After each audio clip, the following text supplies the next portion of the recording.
We begin in the name of God. Assalamu alaikum. We are present here at Ghamdi Sahab's study. As we mentioned yesterday, for the next few days, God willing, we will be with you from Ghamdi Sahab's home, from his study. We had requested Ghamdi Sahab to spare some time for us so that we may seek answers to those objections, questions, intellectual confusions, as well as the accusations that people generally level against him. We shall seek detailed answers to all of them from Ghamdi Sahab. Yesterday we had a detailed discussion on one subject. Today I wish to seek in-depth and elaborated answers from Ghamdi Sahab to all those 23 objections. As you may have noticed, whenever an opinion of Ghamdi Sahab is posted on the internet, people immediately present a list of objections below it and often say that he is the head of Ghamdiyat and harbors misleading perspectives and so on. What are those 23 points, and what is Ghamdi Sahab's point of view on them? As is generally claimed, these objections supposedly reflect a position entirely different from the rest of the Ummah. What then are Ghamdi Sahab's answers to them? One by one, we will present these objections before him. Thank you once again, Ghamdi Sahab, for your time. So, let me begin with the list, that inventory of crimes as it is commonly presented, which is generally leveled against you. You have already answered many of these questions at different places. However, what I mean is that when an ordinary person encounters all 23 of these points together, he is completely overwhelmed by confusion and fear. He begins to feel as if entirely alien ideas are being discussed here. And if scholarship itself is in such a state, then what will become of everything else? Therefore, one by one, I would like to seek answers to these questions from you. Ghamdi Sahab, what I will do is begin with the shorter questions first and then move on to the major theoretical ones. As we see, scholars usually have a distinctive disposition, a particular appearance, a beard, a specific style of clothing. Yours is apparently different from all of that. And the objection raised is that from the very beginning, the beard has been a sunnah of the prophets, yet you do not consider the beard to be a sunnah. Let us begin from here. We begin in the name of God. It is your great kindness that you are placing these questions before me. I am a student of religion. As for myself, when I reached maturity, it was not the case that I was born into a religious family, nor that I had the opportunity to study in a religious seminary, nor that after graduating from such an institution, I was expected to speak only about religion. My background is that I was born into a family of landholders. My father was associated with Sufism. In the beginning, I read the same works that explained Sufi interpretations, the same poetry and the same literature, Rumi, Attar, and Sanai. I grew up immersed in that environment. Religion became a serious intellectual challenge for me when I reached the age of maturity. What do I believe? Is it correct? Is there any credibility to the dominant worldview of the society into which I was born? The beliefs that I am made to accept in the name of religion, do they have any sound reasoning behind them? Thus, religion became a subject of research for me. This is why I always say that in our society there are many scholars and people should benefit from them all. I respect them all. I am a student of religion, and whenever I speak, I essentially share my scholarly journey. I placed one condition before myself: I must understand religion. A day will come when I leave this world, a grave will be prepared for me. If there is a Lord of this world, I will have to meet him. That is why religion, first and foremost, is a personal matter for me.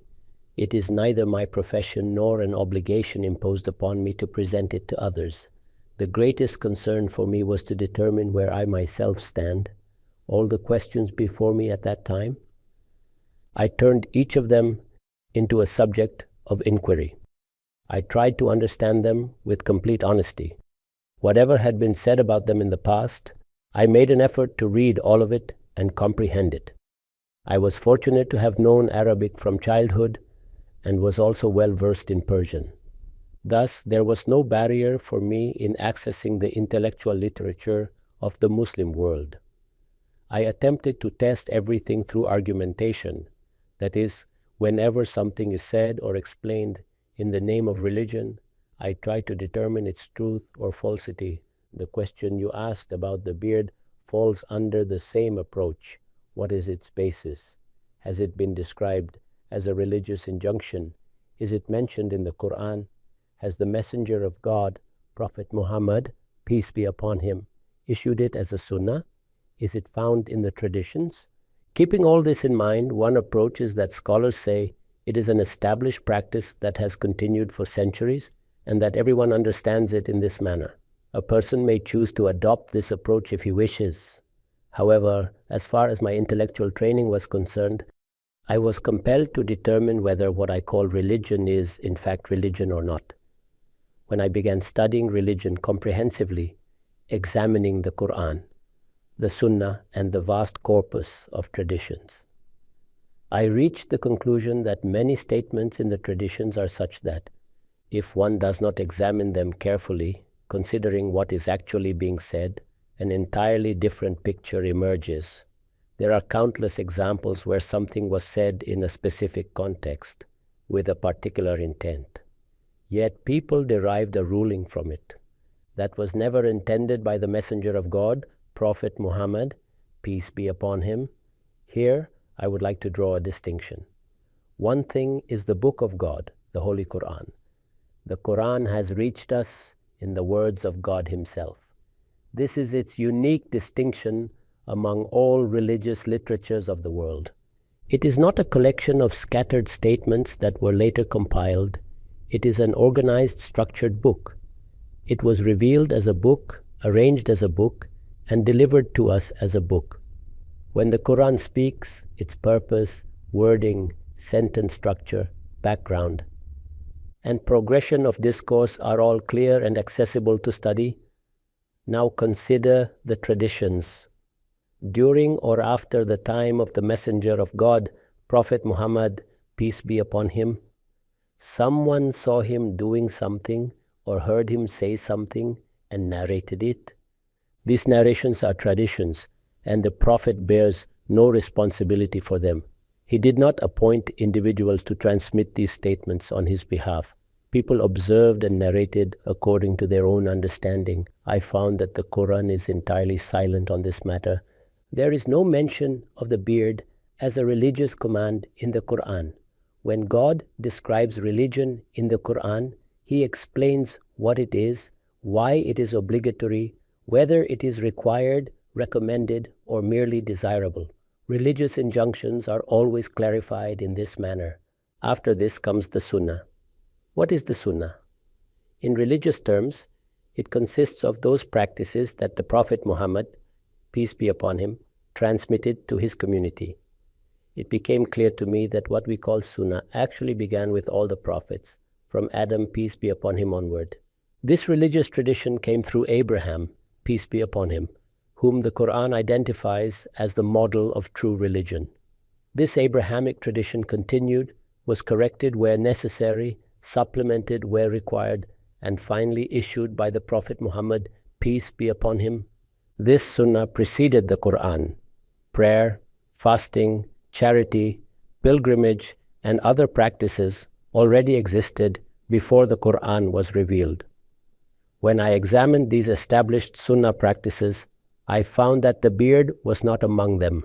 Thus, the only remaining source is the traditions that describe statements or actions of the Prophet Muhammad, peace be upon him. When such a statement is reported, its context, occasion, and intent must be determined. I reached the conclusion that when the Prophet said, one should trim the mustache and grow the beard, he was commenting on outward appearance. Under prophetic guidance, neither one's inner self nor one's manner of walking, speaking, or living should reflect arrogance. Arrogance is a grave sin.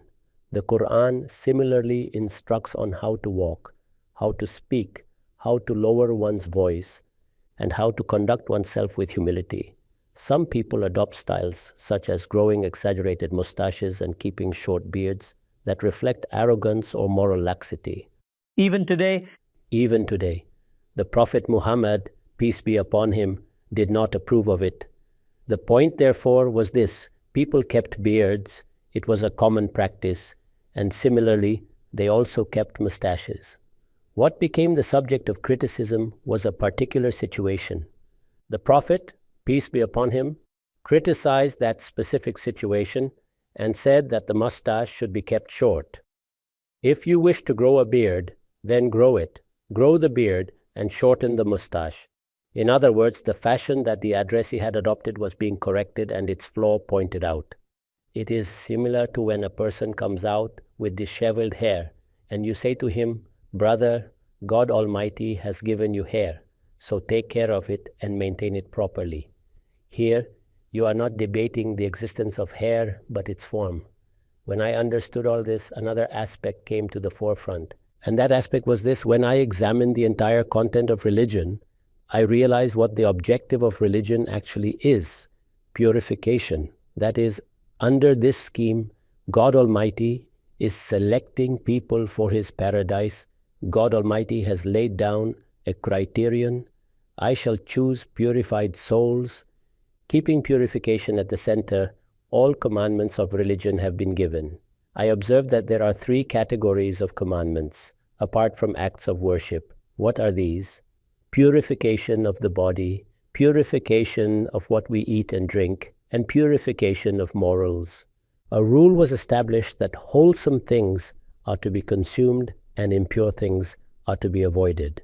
Similarly, in moral conduct, one adopts good and avoids evil. In this way, the purity of moral action purifies one's being. When this constitutes the entire content of religion, then only that which fits into this framework can be declared part of religion. Arrogance is evidently a moral impurity, and both my inner self and my outward conduct must be purified of it. Therefore, when prophets find arrogance manifesting in a person's appearance, clothing, or lifestyle, they must criticize it. This clarified the relationship of this issue to religion. What religious rule did it describe? What command is it issuing? This is one of the great principles God Almighty has set before us for moral purification. Consider these words of the Quran. لا يدخل الجنة من كان في قلبه مثقال ذرة من كبر حتى يلج الجمل في سم الخياط. The gates of paradise are closed to the arrogant. This is a matter of immense gravity. It is evident that this arrogance, this rebellion within the human being, this worship of one's own ego, manifests itself in appearance, language, mannerisms, tone, and conduct. Keeping this in view, the Prophet Muhammad, peace be upon him, made this statement. So what was the disagreement here? The disagreement was not over the statement itself. I do not deny it. What I am trying to clarify is what that statement actually intended. This clarification is indispensable in understanding Hadith. Why? Because one approach is to merely quote the words as they appear. Another approach is to examine how these words were heard, understood, and transmitted by people. Often, they fragment the statement. One part remains in one place and another part elsewhere.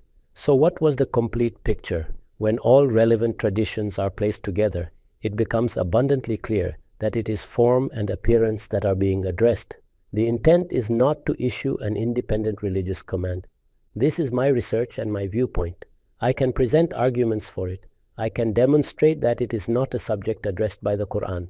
Whatever religion prescribes, whether concerning bodily purity, dietary purity, or moral purity, this issue does not fall into those categories. The sentences in which this matter is mentioned serve a particular purpose.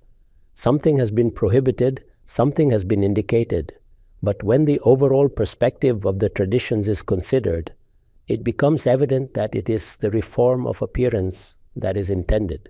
This is an interpretation of the tradition. You may disagree with it, but disagree politely and with civility. Now take a moment to look at the differences among scholars on this matter. For instance, consider the position of the Shafi'i school or the Maliki school. You will see that in our subcontinent, the status accorded to this issue by scholars is not the same as that given by other jurists. At most, they state that shaving the beard is undesirable and that it would have been better not to shave it. When I examine it from another angle, the fact that the Prophet Muhammad, peace be upon him, had a beard and so did his companions, I ask, Was this something unique? Was it adopted as a religious edict?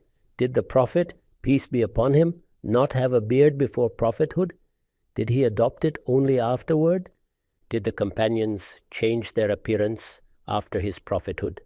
It becomes evident that men of that era generally kept beards. If one wishes to give it a religious status, what would that be?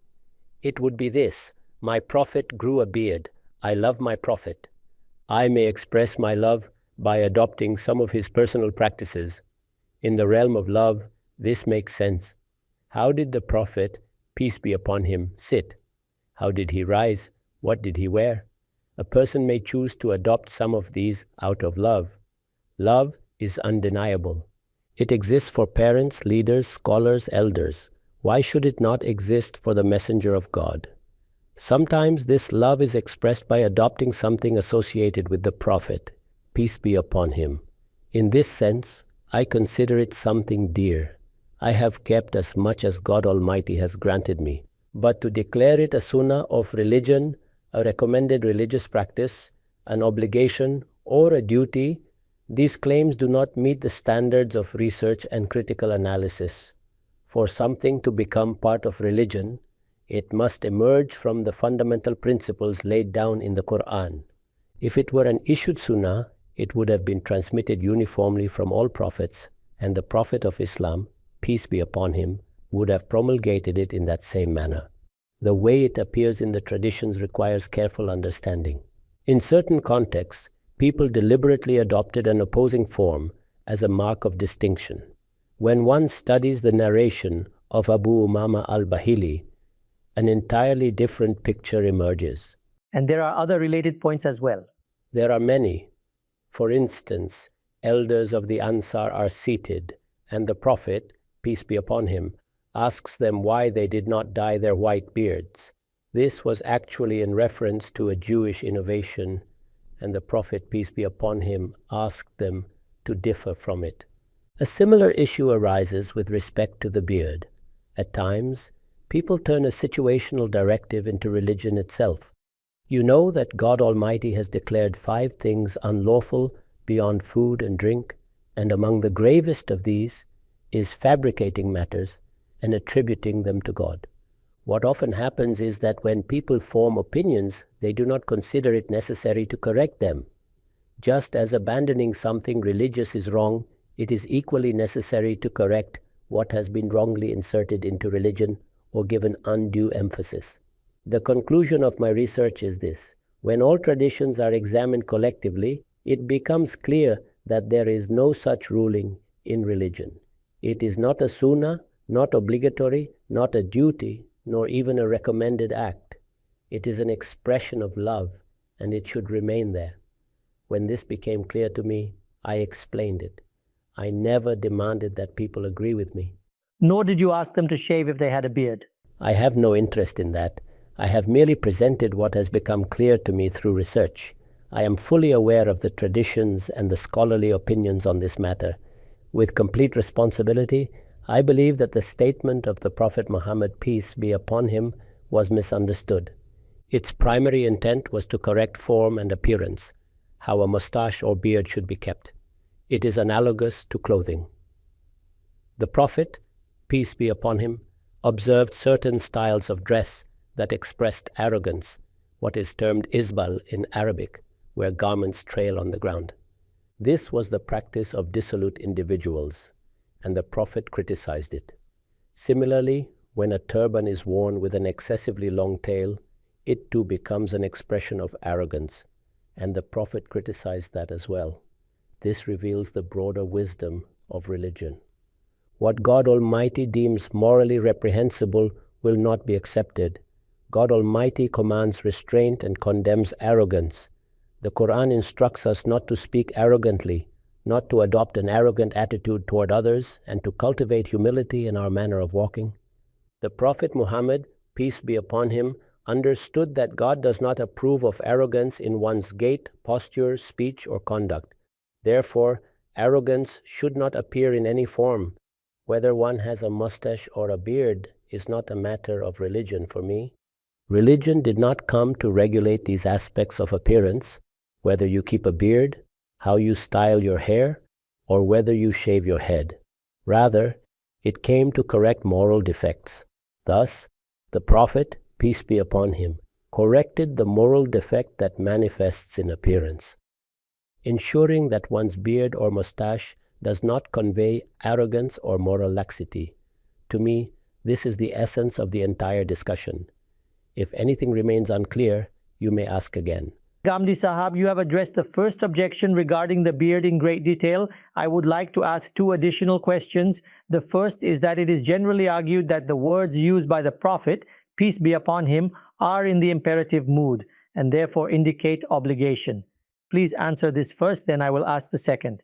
Brother, regarding the imperative mood, if you read the Quran or if you are familiar with Arabic or indeed any language, you will know that an imperative does not indicate obligation in every case. Context and placement within the discourse determine its meaning. What I have explained here is what the sentence actually means and what is being conveyed through it. I have also drawn attention to the principle that whatever is brought to light must be examined within the overall system of religion.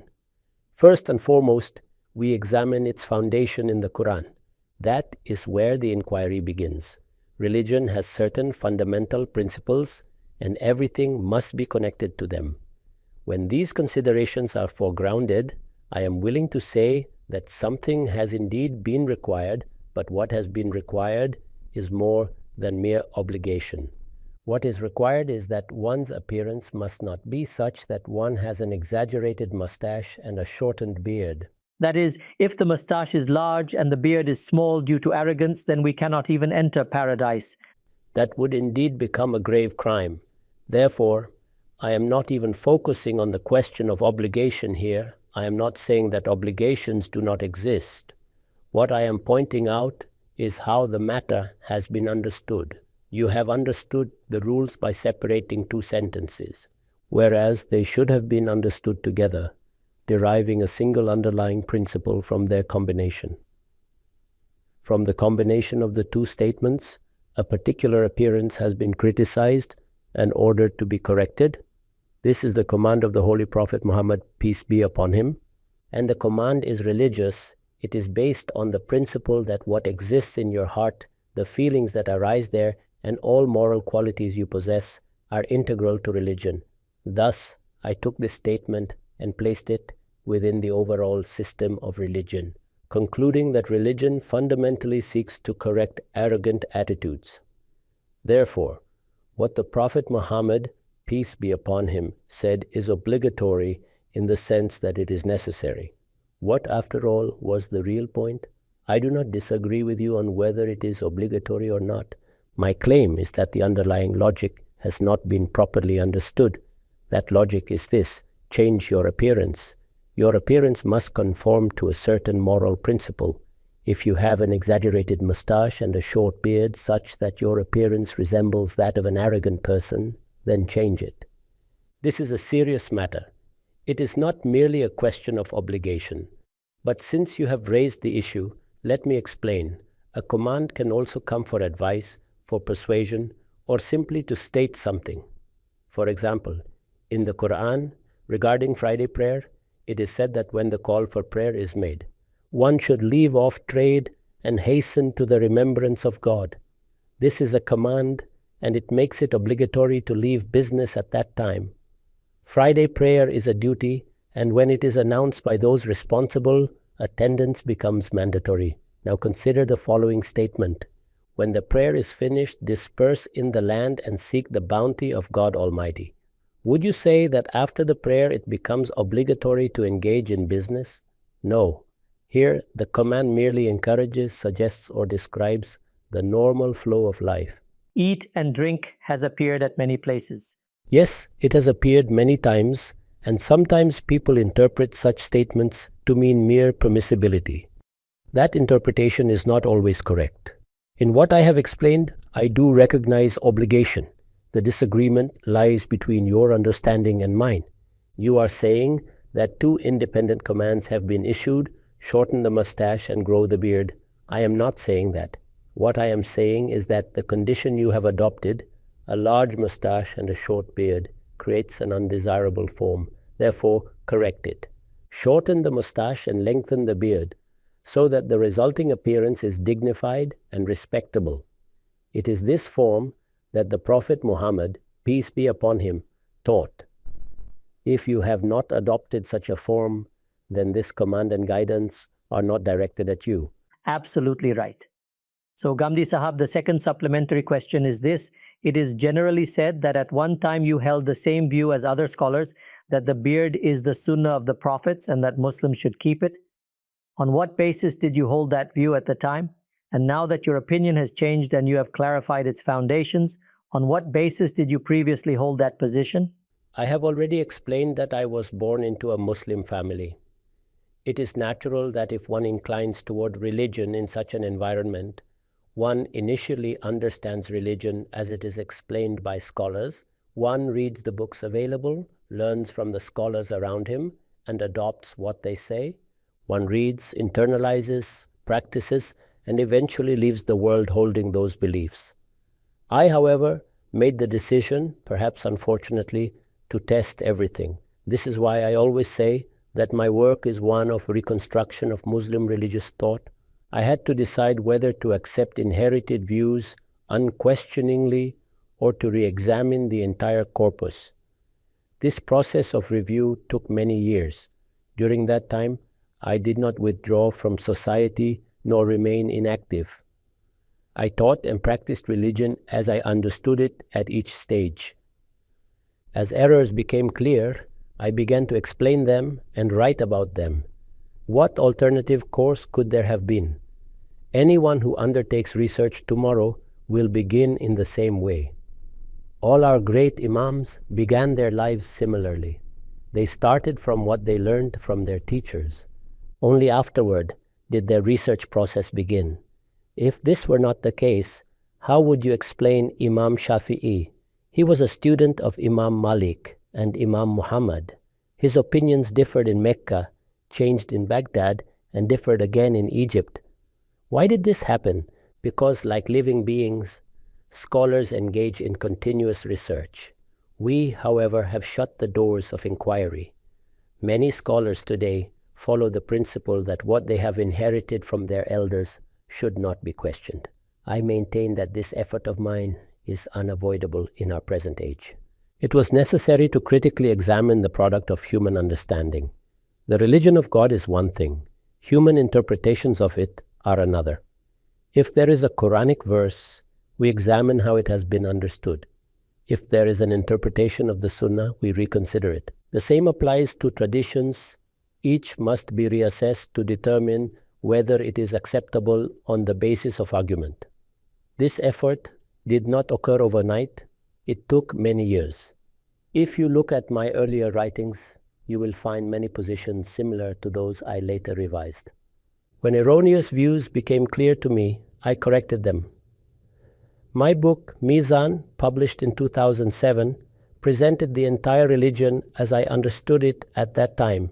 It has since undergone revision and many changes have been made. Wherever such a process exists, this evolution naturally occurs. If one decides never to reflect and simply to inherit beliefs unchanged, then nothing will ever develop. Another question arises, Ghamdi Sahab. When growing a beard is presented as an expression of love for the Prophet Muhammad, peace be upon him, would you say that those who practice and preach religion are obligated to keep a beard? What is your opinion of scholars who expound religion but do not grow a beard? This has nothing to do with religion. When it comes to expressing love, there are many ways to do so. One person may adopt the Prophet's manner of dress. Another may idealize his manner of speech. Someone else may admire something different. I am speaking of matters that do not fall within the domain of religion, because in such matters one has choice. Take, for example, Allama Iqbal. He is regarded as a devoted lover of the Messenger of God. If you read his poetry, you will see the depth of his love. Yet that love did not manifest in the form of a beard. Sayyid Qutb gave his life for the religion of God. He faced martyrdom with dignity. I may disagree with him at many intellectual points, But can anyone deny his sincerity or his devotion to religion, yet he did not have a beard? We must determine what truly constitutes a religious standard. The beard is not a religious standard, it is one possible expression of love. People often imitate admired figures. Some adopted Hitler's mustache, others popularized the Jinnah cap out of admiration for Quaid-e-Azam. But if someone does not wear a Jinnah cap, would you question his respect? The real question is this: on what basis are you adopting something? If it is religion, it must be proven as such. If it is love or culture, it should be acknowledged accordingly. You mentioned earlier that when you examined the content of religion, you identified broad categories from which religious rules originate, chiefly purification. If growing a beard does not guarantee purification but is presented as a sign of God's believing servants, can it be included within the religious framework? If God Almighty had granted it such a status, it would have been mentioned in the Quran or issued as a Sunnah. But there is nothing of that sort. I have explained that the content of religion is complete. Nothing beyond what the Prophet Muhammad, peace be upon him, issued as Sunnah exists within it. What people later narrated in the Prophet's name are called traditions, Hadith.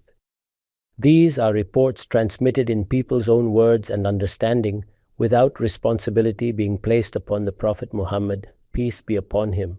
Sometimes the sentences are fragmented, sometimes context is missing. How should we deal with such material? Should we make religion out of all of it? No. We reflect, analyze, and understand it in relation to the true religion given in the Quran and Sunnah.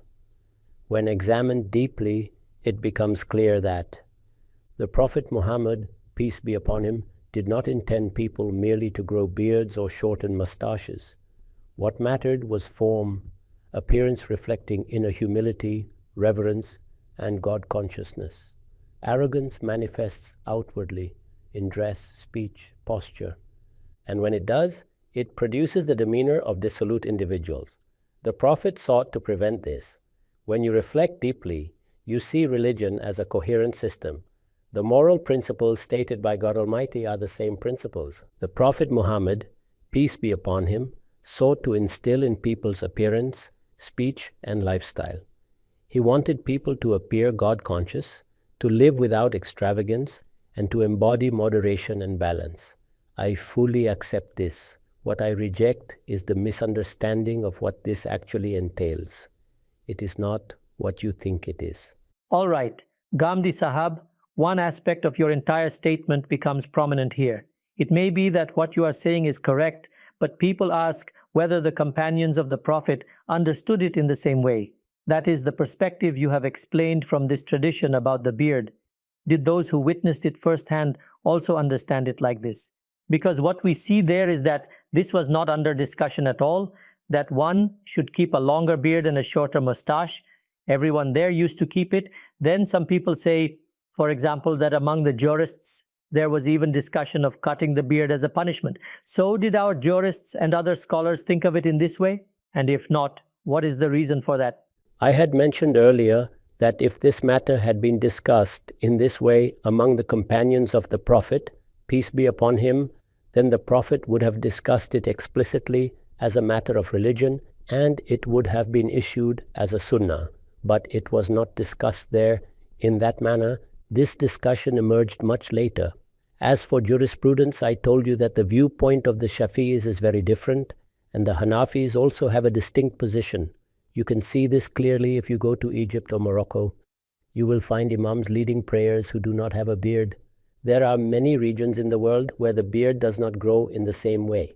In Malaysia, for instance, you will see great scholars without beards, because the beard simply does not grow there as it does in our part of the world. So, why should we turn something into religion? When God Almighty Himself has created such distinctions, this is not a matter of religion. It is a form that the Prophet, peace be upon him, observed and corrected.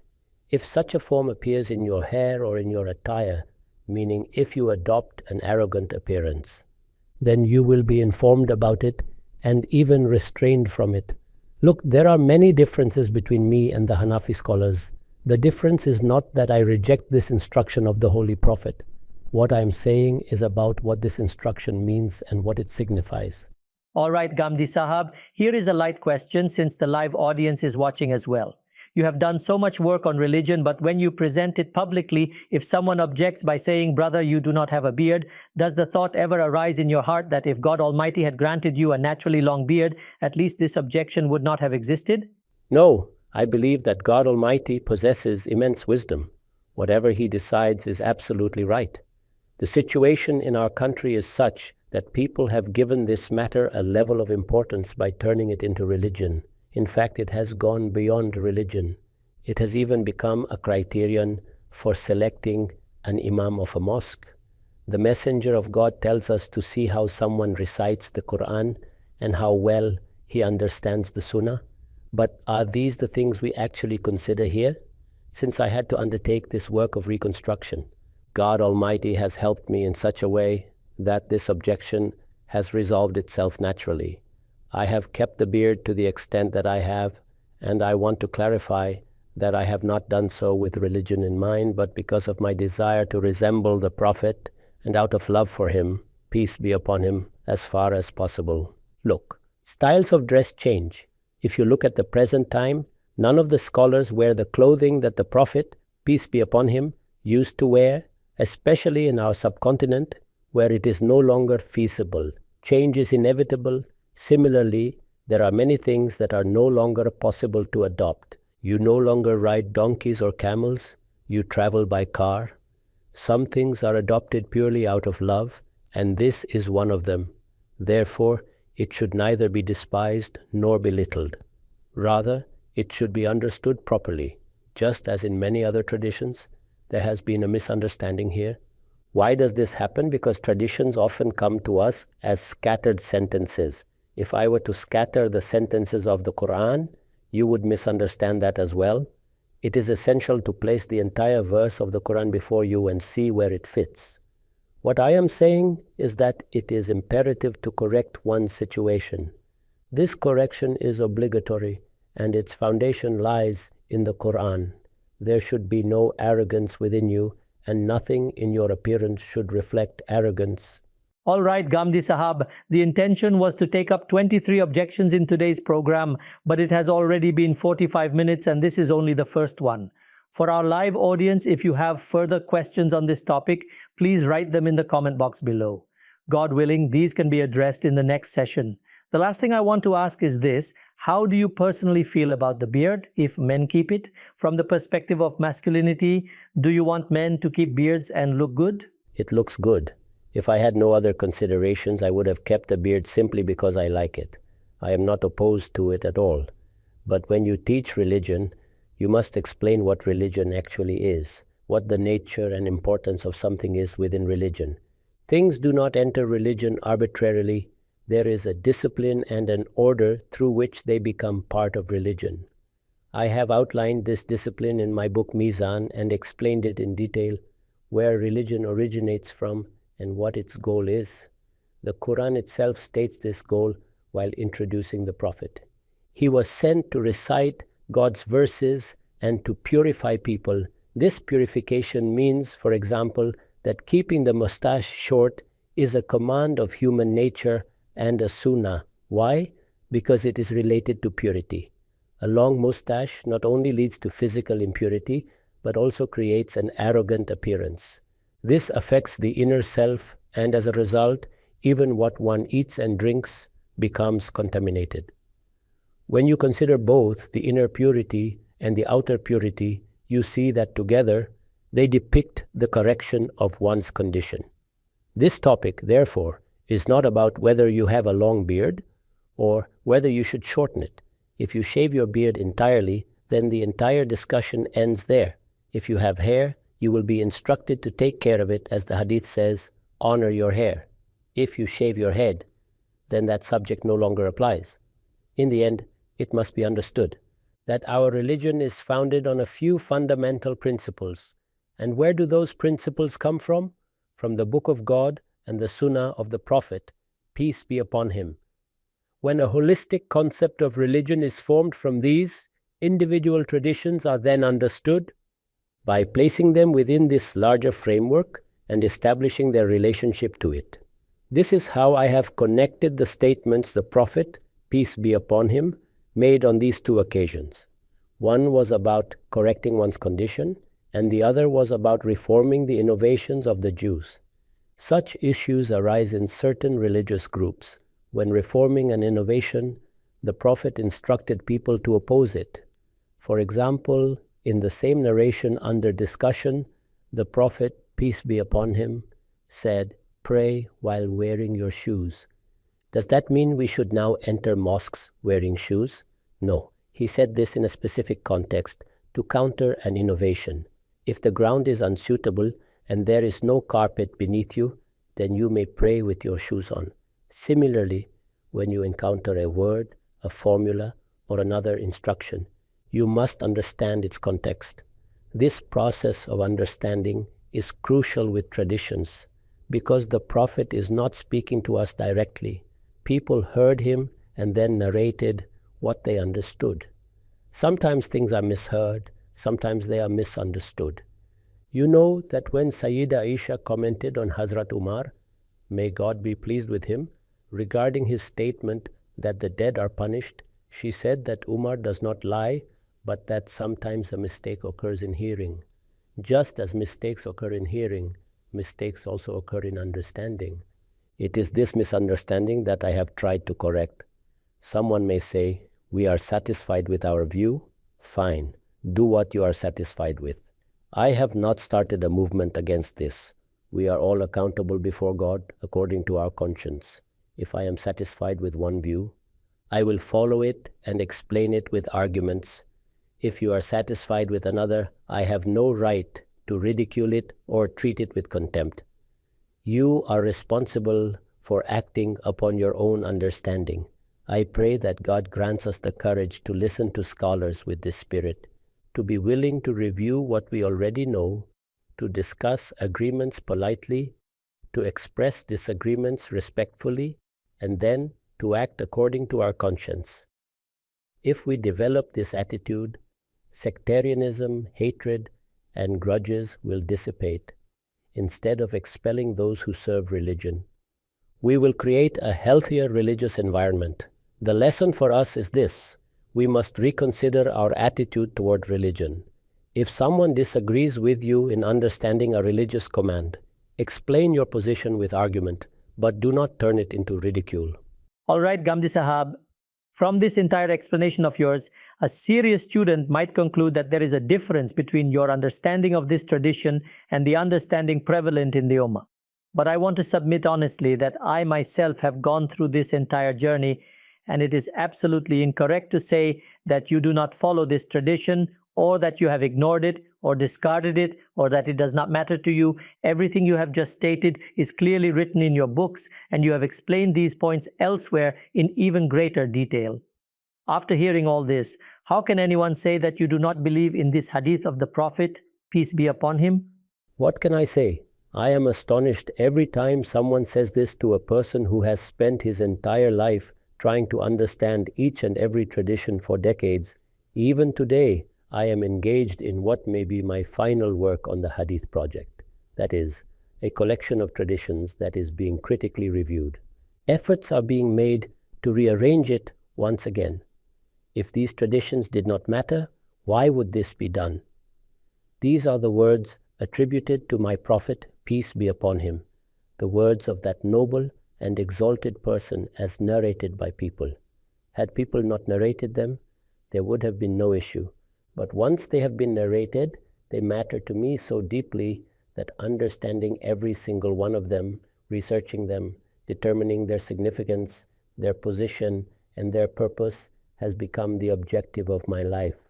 That is why I cannot even imagine disregarding them. When I refuse to accept something, I explain the reasons for it and clarify the basis on which I do so. In this matter, all learned scholars adopt the same method. These narrations, which you refer to as hadith, are called akhbar al-ahad in scholarly terminology. That is, they are reports transmitted by individuals, This is precisely why they have been the subject of scrutiny and research from the very beginning. When a human being narrates something, must we automatically say that it has unquestionably been narrated by the messenger of God? People are narrating what they understand to be the command or saying of the messenger of God. He is not in front of us. He is not in front of us. What the Holy Prophet gave us with complete certainty has reached us with complete certainty. What we agree upon unanimously is the Quran and the Sunnah. What has been transmitted through the consensus and continuous practice of the Muslim community is not under dispute, although even there, understanding remains open to discussion. That is, when you understand a Sunnah or a verse of the Quran, it is possible that you may have made a mistake or I may have made a mistake. Therefore, we must adopt a disciplined, scholarly method for understanding texts. The reality is that many people have not appreciated this approach. According to my understanding, if I were to go to a Christian or a Jew and try to explain religion to him, I would say to him, I have the Book of God, and it clearly states that the belief in the Trinity is incorrect. Now imagine that he responds by saying, this is what our scholars say. This is what our entire institution of the papacy has taught us. We have known nothing else since the time of St. Paul. So what are all our saints, our great scholars, our great theologians, like St. Augustine, all mad? What would you say in response? The point is that sometimes people adopt an understanding and over time it becomes rigid and ossified. People then accept it as unquestionable. When someone later challenges it, resistance emerges.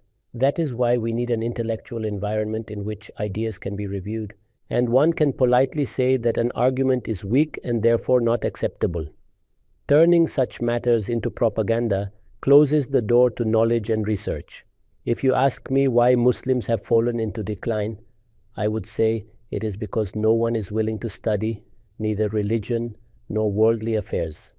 When you close the door of research, the consequence is not limited to religion alone. Then you must wait for someone like me, who, even after enduring abuse, continues to say what he believes is correct. And in the same way, when a pandemic like COVID appears, you have to turn to Western laboratories for a vaccine. If you do not conduct your own research, this is the fate you will inevitably face. Ghamdi Sahab, thank you very much. We are currently here in Dallas in Ghamdi Sahab's study, his maktab. This is where he carries out his research and scholarly work. As you know, due to the current situation, we have not been able to go to our center, and it is from here that we have continued this series. The 23 questions that we began discussing today are the so-called crimes attributed to Ghamdi Sahab, on the basis of which it is claimed that his views differ from those of the Ummah. What is the rationale behind these views? What is the intellectual system that underlies them? What exactly is Ghamdi Sahab's argument? This is what we are trying to understand.